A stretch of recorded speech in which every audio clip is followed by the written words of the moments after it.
নমস্কার, সোজা কথা অনুষ্ঠানে আমি মৌপি আপনাদের সবাইকে স্বাগত জানাই। ডেভিড ক্যামেরন তিনি সম্ভবত তার জীবনের সবচেয়ে বড় বাজিটাই খেলেছিলেন এবং শেষ অবধি হারলেন তিনি এবং ইউরোপিয়ান ইউনিয়ন থেকে বেরিয়ে যাওয়ার পক্ষেই রায় দিলেন অধিকাংশ সংখ্যক ব্রিটেনবাসী, আর যার একটা সার্বিক প্রভাবের কথা ভাবনা চিন্তা করছেন যারা বিশেষজ্ঞ। তারা আমরা দেখেছি পাউন্ডের রেকর্ড পতন হয়েছে এবং এদেশেও সেন্সেক্স তাতেও যেভাবে পতন হয়েছে তাতে বোঝা যাচ্ছে যে সেটা শুধুমাত্র ব্রিটেন কেন্দ্রিক নয়, আমাদেরও এখানে আলোচনা চলছে যে সত্যি সত্যি ভারতে তার কতটা প্রভাব অর্থনীতিগতভাবে এসে পড়তে পারে। এর পাশাপাশি আন্তর্জাতিক দুনিয়ায় এর কী ধরনের প্রভাব পড়তে চলেছে, ইউরোপ কি সত্যি সত্যি তাহলে ডিসইন্টিগ্রেশনের পথে যেতে চলেছে, তার শুরুয়াত এটা। এই নিয়ে আমাদের আজকের সোজা কথা। আমাদের সঙ্গে স্টুডিওতে উপস্থিত রয়েছেন দুই অতিথি, রয়েছেন আন্তর্জাতিক সম্পর্ক বিশেষজ্ঞ শ্রীরাধা দত্ত এবং আমাদের সঙ্গে রয়েছেন DK Chowdhury, UK India business কাউন্সিলের প্রাক্তন সদস্য। আপনাদের দুজনকেই স্বাগত জানাই। আমি আসবো আলোচনায়, তার আগে একবার দেখে নিই ঐতিহাসিক বিচ্ছেদ। গণভোটে ইউরোপিয়ান ইউনিয়ন ছাড়ার পক্ষে রায় দিল ব্রিটেন। পরাজয়ের নৈতিক দায় স্বীকার করে গদি ছাড়ছেন ব্রিটিশ প্রধানমন্ত্রী ডেভিড ক্যামেরন।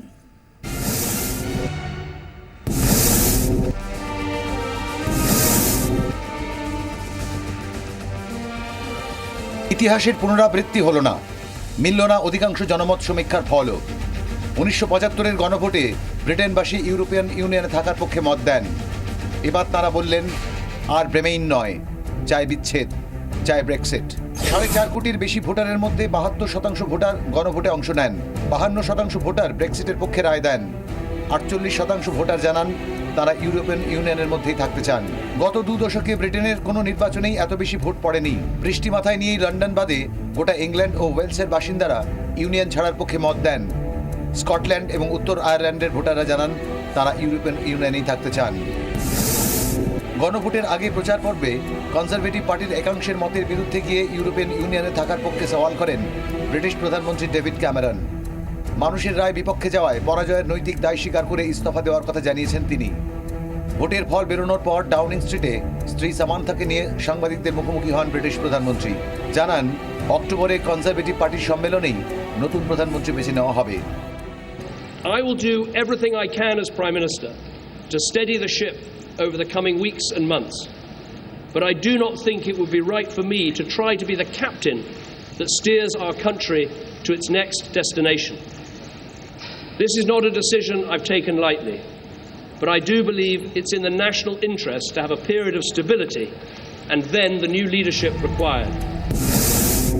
ব্রেক্সিটের পক্ষে জনমত তৈরিতে আদা জল খেয়ে নেমেছিল ইউকে ইন্ডিপেন্ডেন্স পার্টি। শক্তিতে লেবার ও কনজারভেটিভদের চেয়ে পিছিয়ে থাকলেও দেশের ঐতিহাসিক সন্ধিক্ষণে বাজিমাত করেছেন ইউকেআইপি নেতা Nigel Faraz. I think that needs to happen is that June the 23rd needs to become a national bank holiday and we will call it Independence Day. বিশেষজ্ঞরা বলছেন ব্রেক্সিটের পক্ষে রায় দিয়ে অধিকাংশ ব্রিটেনবাসী জানিয়ে দিয়েছেন অভিবাসীদের চাপে রুটি রুজিতে হাত পড়া আর মেনে নিতে পারছেন না তারা। তবে বিনিয়োগকারীরা যে গণভোটের রায় উদ্বিগ্ন তা বুঝিয়ে দিয়েছে শেয়ার বাজারের পতন। ডলারের তুলনায় প্রায় 10% পড়েছে পাউন্ডের দাম। 3 দশকের মধ্যে পাউন্ড নেমে এসেছে সবচেয়ে তলানিতে। গণভোটের ফল বেরোনোর পরেই লন্ডন স্টক এক্সচেঞ্জে বিভিন্ন সংস্থার শেয়ারের দাম গড়ে 8% পড়ে যায়। ব্রিটেনের পরবর্তী প্রধানমন্ত্রী হওয়ার দৌড়ে এগিয়ে রয়েছেন লন্ডনের প্রাক্তন মেয়র বরিস জনসন। গদিতে বসলে তাকে নতুন পথে দেশ চালাতে হবে। সরকারের গরিব বিরোধী নীতির জন্যই গণভোটের রায় ব্রেক্সিটের পক্ষে গেছে বলে ইতিমধ্যেই অভিযোগ করেছেন লেবার নেতা জেরেমি করবিন। সব মিলিয়ে ঐতিহাসিক বিচ্ছেদের পর অতলান্তিকের পাড়ে 16 আনা মজুদ রাজনৈতিক উত্তেজনা। রিপোর্ট 24 ঘন্টা। আমি প্রথমে শ্রীরাধাদির কাছেই আসি। শ্রীরাধাদি, কোথাও কি একটা নিও ন্যাশনাল সেন্টিমেন্ট তার জোয়ারে ব্রেক্সিটের পক্ষে রায় দিলেন অধিকাংশ মানুষ? আমার তো মনে হয় পুরোটাই তাই। খালি এখানে কেন, সব জায়গায় একটা খুব অদ্ভুত একটা মানে কোথায় আমরা প্লুরালিজম বা এই সব জিনিসটা দেখব, মানে যেই কারণে ইউ ফ্রেমওয়ার্কটা করা হয়েছিল সেটার কিন্তু আগেনস্টে এই ওয়েভটা গেল। মানে হয়তো অফকোর্স ডিভাইডেড খুব পার্সেন্টেজটা বড় না, কিন্তু এটা তো ঘটনা যে ওরা মানছে যে চাইছে এটা নিজেদের সভরিটিকে আটকে রাখা, নিজের বর্ডার কন্ট্রোল করা। ওরা চায় না অন্য কেউ তাদের ওপরে কিছু ইম্পোজ করে। এই জিনিসগুলো কি ন্যাশনালিস্ট টেন্ডেন্সিসগুলোই তো শার্পেন্ড হচ্ছে। I am not convince that এটা লং টার্মের জন্য একটা খুব একটা কিছু মানে ইন দ্য টোটাল গ্লোবাল কনটেক্সটে জিনিসটা কোনো প্রোগ্রেসিভ দিকে আমরা যাচ্ছি কিনা, বাট এটা সব নেশনে আমরা কিন্তু দেখতে পাচ্ছি। সেক্ষেত্রে যেটা আপনিও বললেন যেটা লং টার্মে কতটা তার প্রভাব হবে সেটা তো ভবিষ্যতই বলবে, কিন্তু আশু ইমিডিয়েটলি একটা তাকে রিপল এফেক্ট আমরা দেখতে পেতে পারি গোটা ইউরোপ জুড়ে, কারণ আমরা দেখি কি নেদারল্যান্ডস, কি ফ্রান্স, কি জার্মানি, এই সেন্টিমেন্টটা কিন্তু ক্রমশ গাঢ় হচ্ছে। হ্যাঁ, এটা খুবই ডিস্টিংক্টলি হচ্ছে চারিদিকে, মানে জার্মানিতে দেখছি আমরা, নেদারল্যান্ডস, যে নামগুলো আপনি বললেন, সবকটা দেশেই একটা মানে এই 28টা ইউর কান্ট্রি যদি বলি তার মধ্যে হয়তো মেজরিটি বলবো না, কিন্তু স্পেশালি যারা মানে ডিস্টিংটিভ এখানে মানে they play a certain role, major role, তাদের মধ্যে কিন্তু এই চার্নিংটা হচ্ছে। আর যেটা আমার ধারণা, we need to be really কশাস, we need to rethink the policies, কারণ যেই কারণে হয়েছিল, অ্যান্ড আই এম কনফাইনিং, আমি ইউর কথাই বলছি খালি, যে রিজনাল ফ্রেমওয়ার্ক, কোঅপারেশন ফ্রেমওয়ার্ক, সেটা থেকে দূরে গিয়ে জিনিসটা কি এক জায়গায় ভালো ঠেকবে?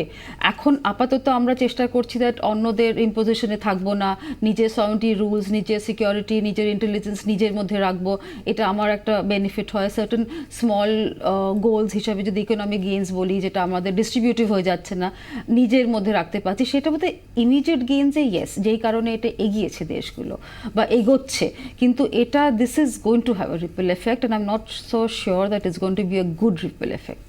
আমি আসবো আপনার কাছে, আমি মিস্টার চৌধুরীর কাছে আসবো। মিস্টার চৌধুরী, আজকে যেভাবে আমরা দেখেছি যে ডলারের, পাউন্ডের দামে যে রেকর্ড পতন হয়েছে, যেটা গত 3 দশকের মধ্যে এরকম তলানিতে এসে নামেনি, সেটা থেকে বোঝা যাচ্ছে যে অত্যন্ত টালমাটাল একটা পরিস্থিতি। ঠিকই যে ধরুন শেয়ার বাজার, সেটা অনেক সময় ইম্পালসে তার ওঠানামা হয়, কিন্তু একটা দীর্ঘমেয়াদী যদি আমরা অর্থনীতি দেখি, সেখানেও তো একটা টালমাটাল, একটা ভলিটিলিটি আসছে প্রচণ্ড।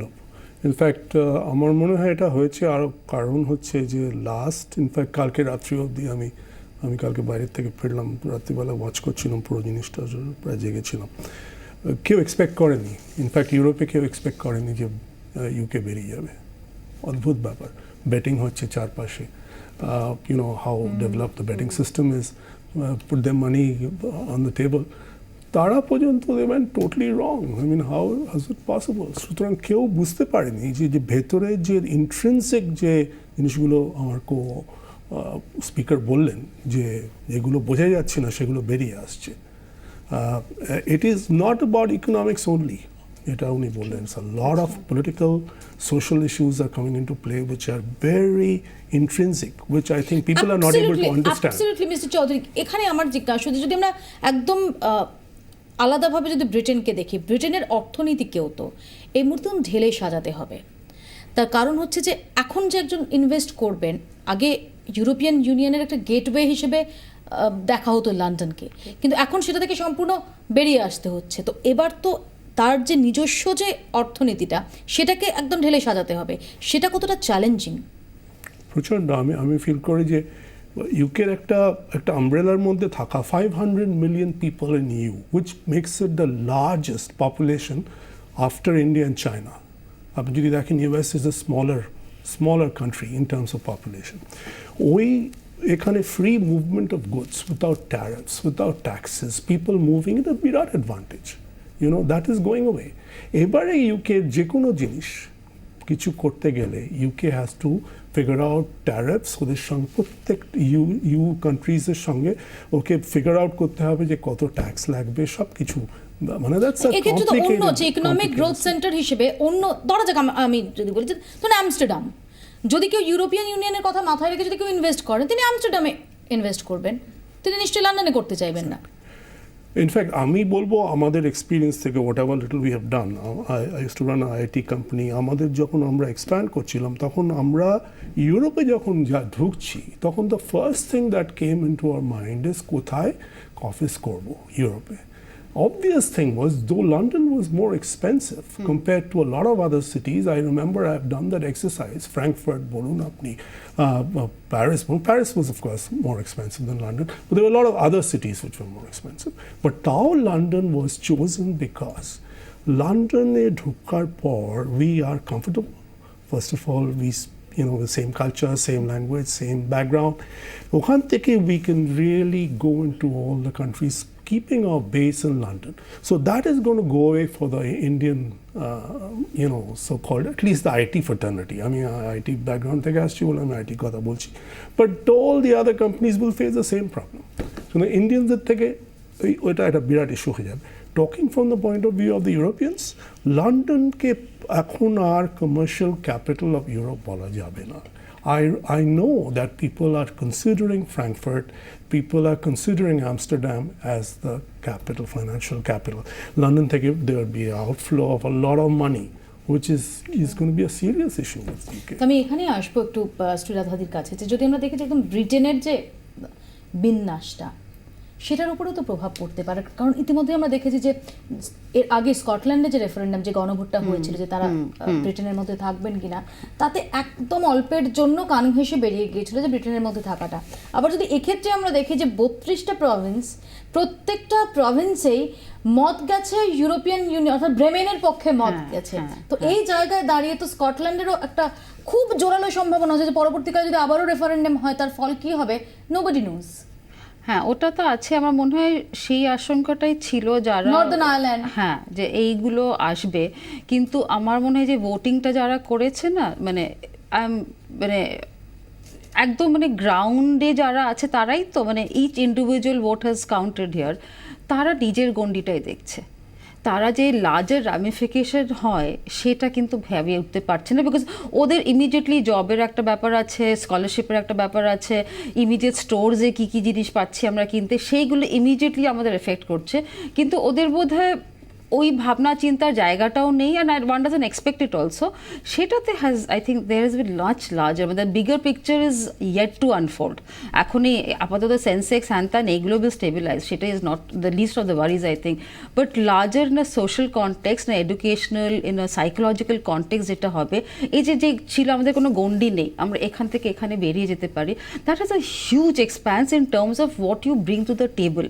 এখনই it's that spill effect that I'm only confined here, and gains আছে, it's not that একদম gains নেই। ইনফ্যাক্ট আপনি যদি ইন্ডিয়ার কথা আমরা ভাবি, আমরা যদি দেখি যে ইন্ডিয়ান স্টুডেন্টস খুব বেসিক, যেটা আমাদের তো প্রচুর স্টুডেন্টস যায়, আমরা দেখেছি ইটস বিন এফেক্টেড যে ইউ স্কলারশিপের জন্য আমাদের অনেকটা আটকে গেছে, সেইটা একটা জায়গা।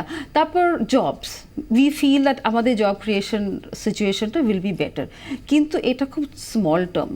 তার ইউর যে কন্ট্যাক্টটা আছে, যা larger positive effects of you, সেটা থেকে সরে আসাটা কিন্তু এখানে আমরা দেখছি যে খুব খুব হালকা করে হলেও এখন দুটো খুব একদম দূরের দুটো জিনিস, সে দুটোকে কোথাও কানেক্ট করা হচ্ছে। কেউ কেউ বলছেন যে সত্যি সত্যি যদি এই নব্য জাতীয়তা বোধ এটারই এই মুহূর্তে প্রবণতা থাকে, তাহলে কি ডোনাল্ড ট্রাম্পেরও জেতার সম্ভাবনা থাকছে মার্কিন যুক্তরাষ্ট্রে? এটা তো আসবো আমরা এই প্রসঙ্গে আলোচনায়। তার আগে একবার দেখে নিই যে এই ব্রেমেনপন্থী এবং ব্রেক্সিট পন্থী তাদের যুক্তি কি কি।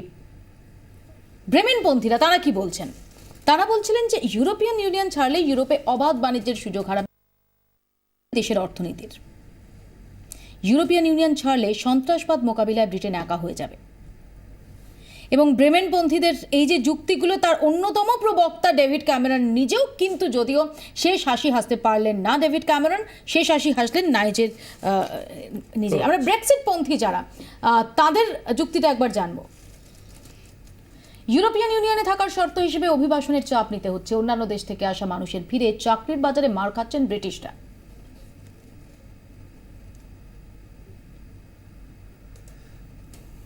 ইউরোপিয়ান ইউনিয়নে থাকলে সীমান্তের ওপর নিয়ন্ত্রণ রাখা যাবে না, যার জেরে সন্ত্রাসবাদী হামলার আশঙ্কা দিন দিন আরও বাড়বে।